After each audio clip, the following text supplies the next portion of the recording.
Power isn't always taken with violence. Sometimes it's stolen in silence through a glance, a hesitation, a pause too long, and Machiavelli knew this long before. Psychology had a name for it. Most people give themselves away not with actions but with emotion, not with betrayal, but with the tiniest leaks in their mask. And once you leak, you lose. But the dangerous thing is, you don't realize you're leaking. And the emotions that expose you aren't loud, not happiness, not anger, not fear. They're smaller, quieter, slipping out in casual words, micro-expressions, delayed pauses, the things that make you predictable, easy to read, easy to manipulate. Machiavelli never heeded his surface. He buried his core because once someone understands what shakes, they own you, not with force but with insight. If you want an impenetrable mind, one no one can play, bend or break, you must erase 3 emotions from your visible self. The first one is eagerness. Eagerness is not enthusiasm. It's not motivation. It's the desperate signal that you want something. Attention, approval, status, opportunity, more than you're willing to admit. And in that signal is your weakness. Because the moment you appear eager, you've created a power imbalance. You've told the other person you have something I want, and that gives them leverage. This shows up in job interviews, relationships, negotiations, even casual conversations. You lean forward too much. You agree too quickly. You answer before the question's finished. You praise excessively. You try to prove you're worth choosing. And in doing so, you prove you're not. Machiavelli would say, the one who chases is already beneath the one who withholds. Eagerness makes you readable, and readability kills mystery. And mystery is half of power. When you walk into a room with eagerness in your eyes, people instinctively devalue you. They may not say it, they may not even consciously realize it, but they feel it. Your need creates their confidence, and in reverse, your detachment makes them uncertain. That's where control begins. To neutralize eagerness, you must train yourself to slow down. Not your thoughts. Your expressions speak after a pause, not sparingly. Let silence fill the spaces where others rush to affirm. Give the impression that you're observing, calculating, not proving. Because in every environment, the person who seems least eager always feels most in control, not because they have more, but because they win. Someone didn't reply. In pet compliments that feel more like begging, in showing up too early, in saying yes too fast. That's not confidence, that's exposure. And Machiavelli would warn, you expose nothing unless it is to your advantage. The second emotion is even more dangerous because it wears the mask of being real. But it's a trap. It's conflicted admiration. This is the subtle look you give when you respect someone, but resent that they have what you want. It shows up as backhanded. Praise as complimenting someone while comparing yourself, as aligning with people slightly more successful than you, but never fully accepting their position. And the moment someone detects this in you, 2 things happen. They realize you want their position. They realize you'll never truly support them. And from that moment you are seen, not as an ally, but as a threat with a fake smile. This emotion is poison because it's rooted in insecurity, but covered in admiration. And even the most casual observer can feel the tension. Your eyes say one thing, your tone says another. That's all it takes to lose respect. Machiavelli would have annihilated this habit from anyone in his court, because he knew to admire what you envy is to announce your submission to it, and at the same time to resist it is to reveal your fracture. True power requires that you either admire fully or not at all, never both. If you study someone, do it silently without praise, or do it openly with total grace and bitterness. But this in-between state, this emotional limbo of respect and resentment, is how you let people see inside your battle. And once they do, you're not impenetrable. You're glass. To kill this emotion, you must study your comparisons. Who are you, secretly watching? Who do you praise but feel tense around? Who makes you feel small even if you pretend otherwise? That's the feeling to erase. Not because it's bad, but because it's visible. Invisibility is vulnerability. There's a third emotion still hidden, even more dangerous, even more common, and you'll see it soon. The third emotion, the one almost everyone reveals without knowing an end, and the one Machiavelli would have considered the most fatal, is anticipatory doubt. It's not fear. Fear is reactive. Fear comes after a threat. But anticipatory doubt, that's the emotion that leaks out before anything bad happens. It's the subtle drop in your voice before asking a question, the hesitation before making a decision, the small disclaimer before you speak. I might be wrong, but that or this probably won't work. But I'll try. You don't notice you're doing it. But everyone else does, especially those who want to challenge you. Anticipatory doubt is the emotion of someone who is already prepared for failure, not publicly, but internally. And it shows in posture, in energy, in how you look at someone when you offer your idea as if you're asking for permission. It shows in the way you pre-reject yourself before others get the chance. Machiavelli would have seen this as suicidal, not because it makes you weak, but because it invites attack. It tells everyone around you, I don't fully believe in myself, so if you want to challenge me, now's your chance. And whether it's in politics, power, relationships, or simply daily life, that is enough to trigger predators. Because in confidence is not about always being right. It's about never flinching.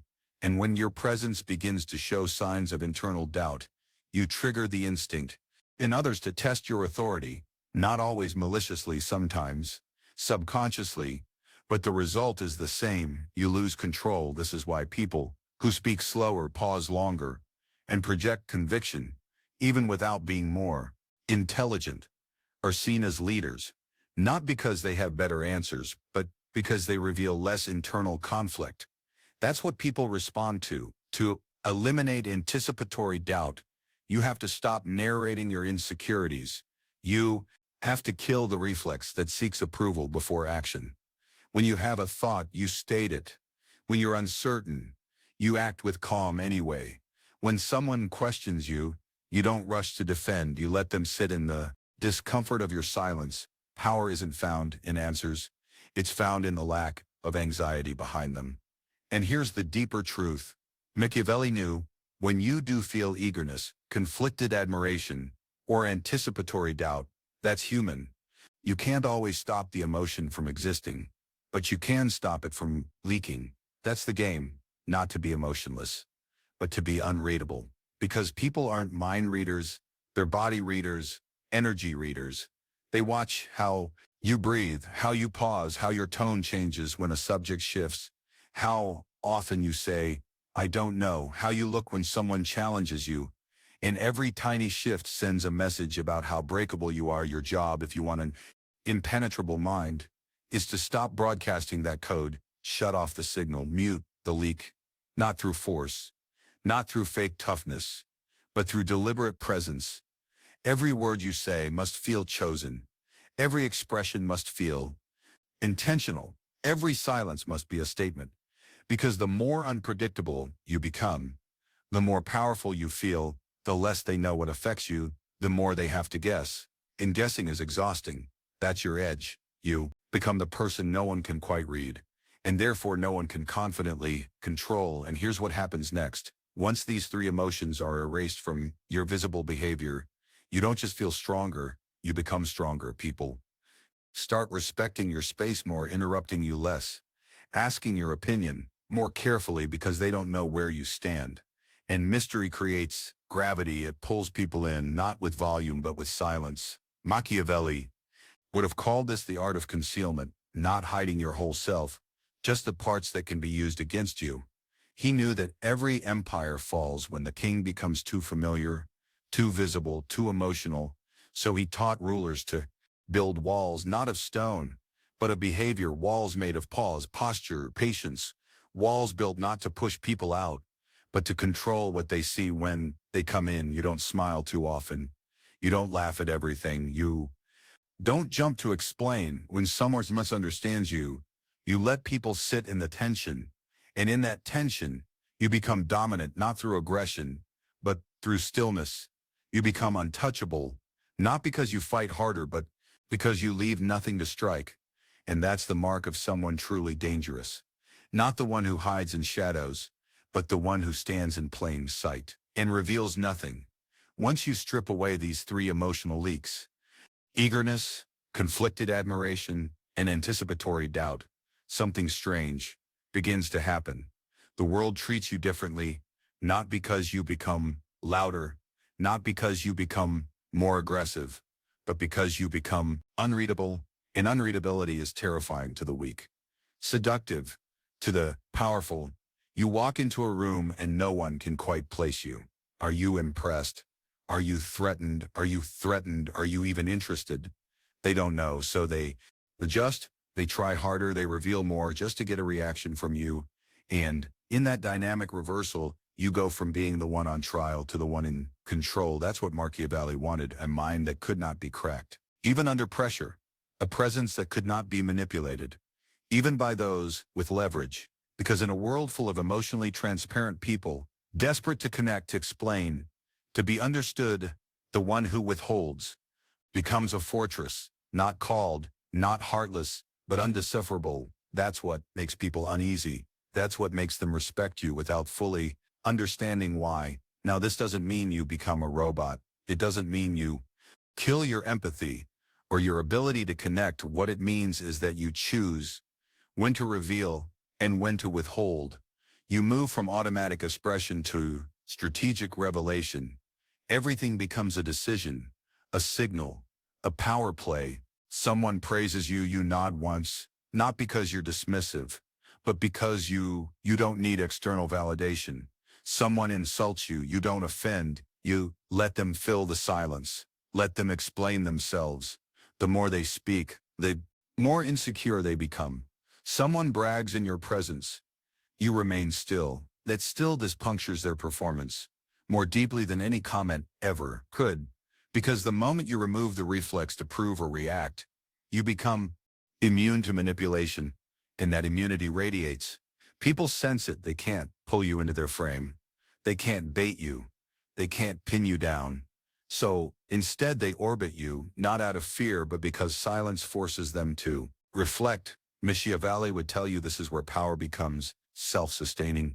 You no longer chase control, you attract it. You no longer need to expose your strength. Your restraint becomes the proof. And most importantly, you no longer give others the blueprint to break you. That's what these three emotions are, blueprints.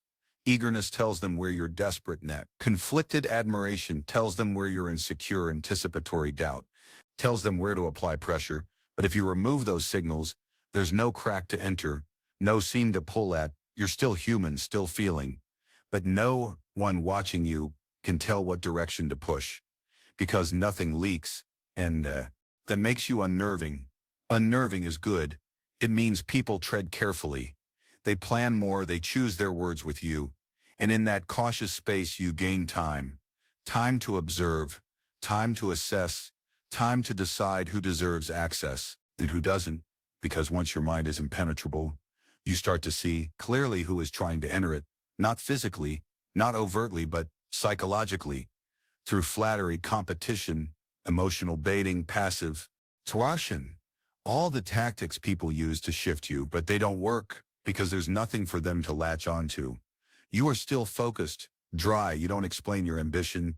You don't justify your detachment. You don't share your opinions until you've read the room completely. And when you do speak, it's sharp, final, measured. You don't speak to explore. You speak to direct, Machiavelli would say. He who reveals his mind too easily becomes ruled by those who understand it better than he does. And that's the tragedy of most people. They think sharing everything makes them honest, noble, transparent, but it only makes them vulnerable to interpretation. The more you give away emotionally, the more room others have to define your value, your motive, your limits. But when you give them nothing, they're forced to rely on your actions. And actions, unlike emotions, can be shaped. This is why people with true power don't explain their emotional state. They don't say, "I'm feeling off today." They don't announce, "I'm nervous." They don't sigh loudly, hoping someone will notice. That's low-level exposure. That's emotional charity. And it always costs more than it gives.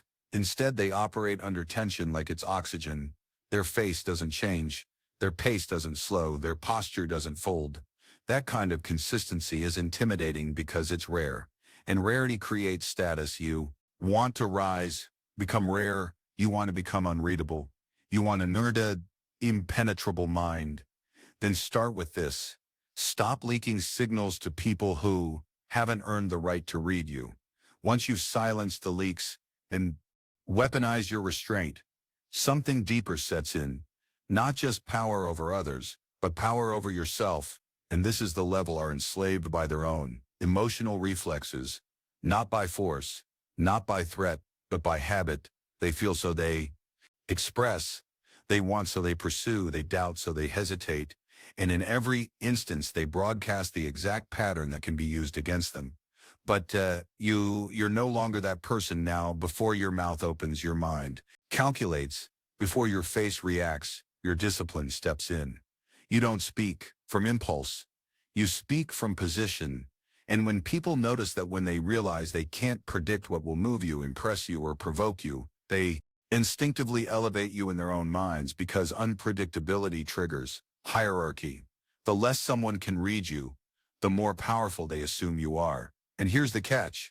They're right, because when you stop bleeding emotions into every interaction, you start conserving power, and power, when conserved, compounds. Your words gain weight. Your presence gains sharpness. People start preparing more before they speak to you, not because you're cruel, but because you've trained them to respect the silence. You've trained them to approach with intent, not noise. This is how influence works, not by being the loudest, but by being the hardest to move. And it's here where Machiavelli's true genius reveals itself. He didn't advocate for coldness. He advocated for strategy. He knew the strategy. He knew the emotionally transparent or easier to control. So the goal wasn't to kill emotion. It was to contain it, refine it, delay it long enough to weaponize it. When it actually matters, you still feel eagerness, but you don't show it. You still feel admiration, but you don't let it warp into comparison. You still feel doubt, but you don't project it before it's tested. This is the core of the impenetrable mind. You feel deeply, but you leak nothing. And now the world can't calculate you. Let them try. Let them analyze every pause you take, every glance you withhold, every nod you delay. The more they try to decode you, the more uncertain they become.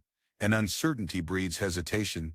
That's your advantage. While they hesitate, you decide. While they guess, you act. While they try to figure you out, you're already 3 steps ahead, making moves they didn't even see coming. That's how power is built, quietly, in the void between your emotion and your expression. You begin to realize that your silence is louder than most people's noise, that your refusal to be provoked is more intimidating than any display of strength, and that the most dangerous person in the room is never the one shouting. It's the one who can stand and hire and not blink. This is the behavior of rulers, of tacticians, of those who don't just survive the game, they bend it. But let's be brutally clear, this way of being has a cost. You'll lose people who want instant access to your thoughts, people who demand emotional confirmation, constant reassurance, easy connection. They'll call you distant, cold, maybe even arrogant. Let them label what they can't reach, because connection built on your exposure isn't connection, it's consumption. And people who only understand you when you bleed are not allies, they are addicts. You don't exist to feed other people's emotional appetites. You exist to build something. And building takes energy. Building takes focus. Building takes silence. So you build without explaining. You were sent without performing. You will eliminate emotional signals, not to become empty, but to become precise. And soon those who once demanded your openness will either fall away or evolve. They'll learn to respect your containment, or they'll get replaced by people who do, because this kind of mind doesn't attract everyone. It repels most, and that's the point. An impenetrable mind is in love by many. It's respected by few. And respect, unlike attention, endures. There's a moment after you've mastered the silence when people begin to look at you differently, not just with curiosity, but with caution.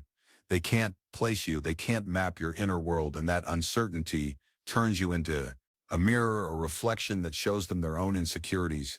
You haven't said anything. You haven't challenged them, but your unreadability forces them to confront what they are leaking, and they hate it. This is where true psychological gravity is born, because now your presence no longer demands attention. It commands it, not through noise, not through you don't invite people into your inner world, you make them earn entry, and in doing so you flip the dynamic completely. They want your approval, they want your reaction, they want access, and that desire bends them. It makes them cautious, selective, careful. That's power. And Machiavelli will tell you how it doesn't come from being liked. It comes from being considered dangerous. Dangerous doesn't mean aggressive. It doesn't mean cruel. It means unreadable, calculated, unflinching. And when someone tries to gauge you, provoke you, guilt you, and nothing lands, they start recalibrating around your presence. You become a force, not a person. And forces aren't argued with. They're adapted to. The three emotions you've cut off, eagerness, conflicted admiration, and anticipatory doubt, were never the problem themselves. The problem was in their timing, in their transparency. You handed people the keys to manipulate you, and now you don't even show them the door. And this shift, this transformation, doesn't just change how others treat you. It changes how you treat yourself. You start to see how often you use to betray your own strength. By over-explaining, over-apologizing, overreacting, by trying to be relatable, instead of untouchable, by trying to be included instead of remembered. That version of you is gone now. Now you move with deliberate restraint. You understand that your presence is your leverage, and every word, every expression, every signal is either sharpening that leverage or dulling it. So you choose to sharpen. You don't rush to feel silences anymore. You don't soften your intensity to be digestible. You don't dilute your discipline to make others comfortable. You embody the stillness of a man who does not need to be understood, only respected. That's the edge, and it makes people nervous. They'll search your face for clues. They'll push just to see if you'll flinch. They'll talk more when you say less. Why? Because they're trying to gain the upper hand. And every second you remain still, they realize they don't have it. This is where you become dangerous. Because you're not playing the emotional game anymore, you're playing the energy game. And your energy is no longer a faucet they can turn on with praise or shut off with rejection. It's fixed, unchanging, it moves on your terms. That's what makes you impenetrable. But make no mistake, people will test you, especially when they can't read you. They'll throw bait, hoping you'll chase it. They'll pretend to open up, hoping you'll mirror their vulnerability.